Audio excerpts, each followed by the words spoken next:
Hello friend, welcome to my channel. আজকের recipe হচ্ছে Maggi. তো ম্যাগিটা কিন্তু আমি অন্য দিনের মতো করে বানাবো না, এটা একটু আমি আলাদা করে বানাবো, মানে হচ্ছে কম মশলা দিয়ে। তো যার জন্য আমি ম্যাগিটাকে সেদ্ধ করে নিচ্ছি। আর এখানেতে কড়াইতে আমি একটু তেল দিয়ে দিলাম।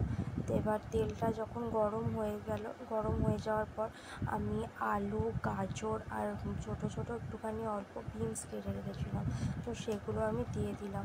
তো এটা আমি নিরামিষই করবো, পেঁয়াজ আর ডিম এগুলো কিন্তু আমি দেবো না।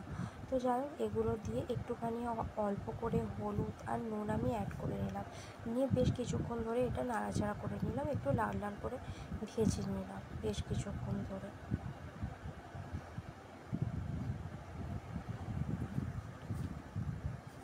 আর এখানে কিন্তু ম্যাগিটা সেদ্ধ হয়ে গেছে। তো আমি অন্যদিন যেভাবে ম্যাগিটা বানাই, জলটা কিন্তু আমি ম্যাগি ফেলে দিই, কিন্তু আজকে কিন্তু আমি ম্যাগির জলটা ফেললাম না, ম্যাগির জলটা সমেতই আমি দিয়ে দিলাম।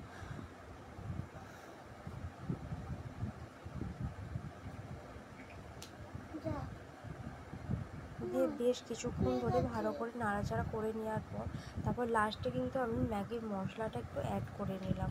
নিয়ে আবারও বেশ কিছুক্ষণ নাড়াচাড়া করে নিলাম। নেওয়ার পর কিন্তু ম্যাগিটা কিন্তু রেডি হয়ে গেল। এটা কিন্তু বাচ্চাদের খেতে ভালোই লাগে, বড়দের খেতে কীরকম লাগবে জানি না, তবে আমার কিন্তু খুব ভালোই লেগেছে।